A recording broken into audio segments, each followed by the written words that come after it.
प्रताप सरनाईक ने घोषणा की और शिंदे साहब से बात करके क्या नहीं लगता है कि बीजेपी शिंदे की कट बढ़ने देंगे क्या? आपको लगता है जिस तरह से पर कतरा गया है और सबको पता है लाडली बहना योजना उसका एक प्रमुख उदाहरण है आपके सामने। क्योंकि सवाल कल अविनाश जाधव ने कहा है कि ये नेताओं की बयानबाजी ही शुरू होगी, न्यूज़ खत्म, वादे खत्म हो जाएंगे। और जिस तरह से प्रताप सरनाईक ने एक और बात कही, वो बड़ी बात कही जाएगी वसई विरार शहर के लिए, क्योंकि यहाँ 9,000 से ज़्यादा अवैध बिल्डिंग है, लाखों परिवार की बात है, क्लस्टर डेवलपमेंट की बात मैं कर रहा हूँ। क्या ये योजना लागू होगा वसई विरार शहर में? और एक और मांग कही थी प्रताप सरनाईक जी ने कि अधिकारियों पे भी मामला दर्ज होना चाहिए, क्या होगा? प्रताप सरनाईक परिवहन मंत्री महाराष्ट्र सरकार के आए, घटनास्थल का दौरा किया और यहाँ जब पत्रकारों से बातचीत की तो उन्होंने साफ शब्दों में कहा कि वसई विरार शहर में जिस तरह से 70% से ज़्यादा अवैध निर्माणें हैं यहाँ पे, उसको कहीं ना कहीं क्लस्टर डेवलपमेंट के अंदर लिया जाए। अब इसी मुद्दे पे मेरे साथ में बातचीत करने के लिए है सुदेश चौधरी जी, जो तालुका प्रमुख है शिवसेना गुट के।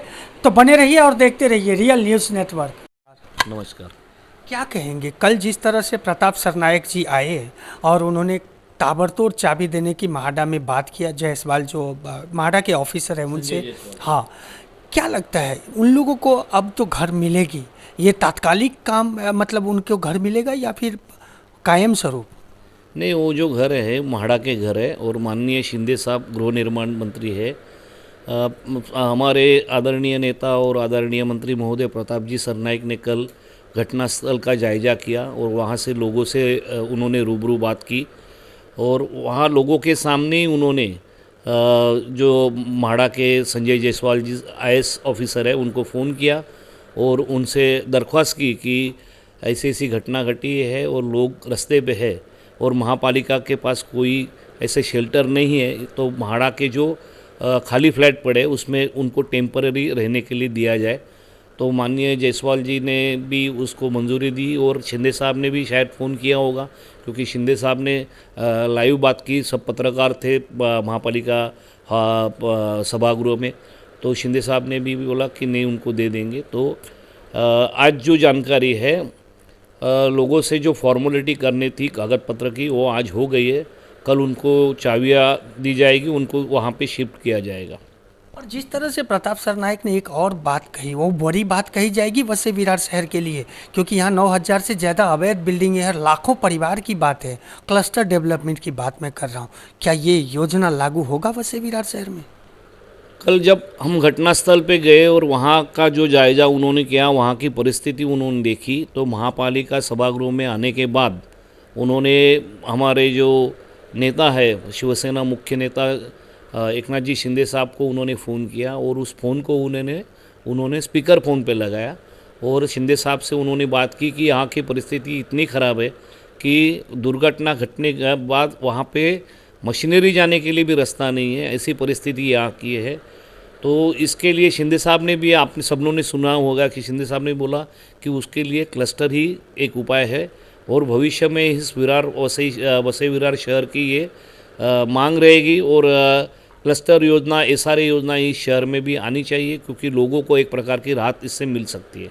अच्छा, कहीं ना कहीं अब ये बात राजनीतिक हो जाएगी, क्योंकि जिस तरह से प्रताप सरनाईक ने घोषणा की और शिंदे साहब से बात करके क्या नहीं लगता है कि बीजेपी शिंदे की कट बढ़ने देंगे क्या? आपको लगता है जिस तरह से पर कतरा गया है और सबको पता है लाडली बहना योजना उसका एक प्रमुख उदाहरण है आपके सामने? नहीं, देखो, शिंदे साहब जब से थाना में नगर सेवक थे तब से उनका जो वर्किंग स्टाइल वो इसी प्रकार का है, वो इसी प्रकार का काम करते हैं। सबसे पहले घटनास्थल पे जाने का जो रिकॉर्ड है उनके नाम पे है। आप देखो पहलगाम में, वो पहलगाम में पहुंच गए, ऐसे खाली पहुंचे नहीं तो उन्होंने वहाँ पे रक्तदान भी किया। ऐसी कोई भी घटना घटी तो बीच में रायगढ़ में लैंडस्लाइड हुई थी, पूरा गांव के गांव गया था, अभी उस गांव का नाम मुझे याद नहीं है, शायद माड़ीन गांव शायद वो, तो वहाँ पे भी शिंदे साहब इतनी बरसात में गए थे, तो उनका वो वर्किंग स्टाइल है। और कल उन्होंने उसी हिसाब से बात की कि नहीं, इस शहर के लिए क्लस्टर योजना लाएंगे, इस शहर के लिए एसआरए की योजना लाएंगे और लोगों को जो परेशानी है भविष्य में ये चीज़ होने वाली है, क्योंकि एक कल महापालिका ने खाली प्रभाग समिति सीए है उसमें 290 बिल्डिंग C1 कैटेगरी में डिक्लेयर किए, तो सोचो कि पूरे महानगर पालिका में क्या परिस्थिति रहेगी। तो भविष्य में ऐसी घटना घट सकती है। इसके लिए अगर उपाय कुछ है तो क्लस्टर योजना आनी चाहिए, SRA आनी चाहिए और लोगों को घर मिलना चाहिए, ये हमारी मांग रहेगी। और एक और मांग कही थी प्रताप सरनाईक जी ने कि अधिकारियों पे भी मामला दर्ज होना चाहिए, क्या होगा? नहीं, निश्चित स्वरूप से होगा। इस घटना में जो जो लोग जिम्मेदार हैं उनके ऊपर कार्रवाई होनी चाहिए, क्योंकि 17 लोग उसमें गुजर गए हैं।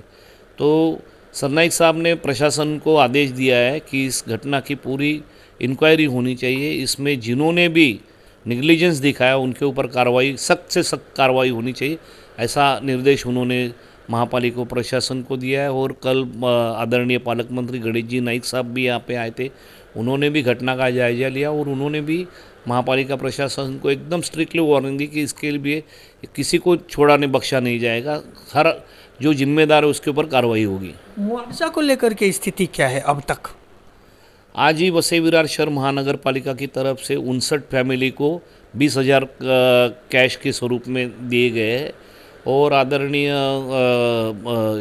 आमदार राजेंद्र जी गावित और यहाँ के हमारे आमदार राजेंद्र जी नाइक, इन्होंने भी 20-20 हज़ार रुपया देने का हर फैमिली को वादा किया है। तो ऐसे 28 जो फैमिली है, इस 28 फैमिली को कल हर फैमिली को 40,000 रुपया उनकी तरफ से बांटे जाएंगे। और गिरीश महाजन जी ने जिस तरह से आपदा मंत्री होकर के उन्होंने कहा था 5-5 लाख रुपया देने की घोषणा जो की थी, उसका क्या होगा? वो तो माननीय मुख्यमंत्री महोदय ने भी, आपने देखा होगा टीवी पे, माननीय मुख्यमंत्री महोदय ने उसी दिन जाहिर किया था कि 5 लाख मुआवजा उनको दिया जाएगा। नहीं, मैं मिलेगी कब तक वो कह रहा हूँ, क्योंकि सवाल कल अविनाश यादव ने कहा है कि ये नेताओं की बयानबाजी ही शुरू होगी, न्यूज़ खत्म, वादे खत्म हो जाएंगे।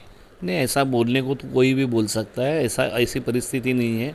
आज तक के हिस्ट्री में जहाँ जहाँ मुआवजा जाहिर किया वो मिला है लोगों को, तो यहाँ पे भी मिलेगा। हाँ, जो फॉर्मेलिटी रहती है वो फॉर्मेलिटी तो करनी पड़ती है ना, लोग क्या कुछ भी बोलेंगे, ऐसा थोड़ा चलता है।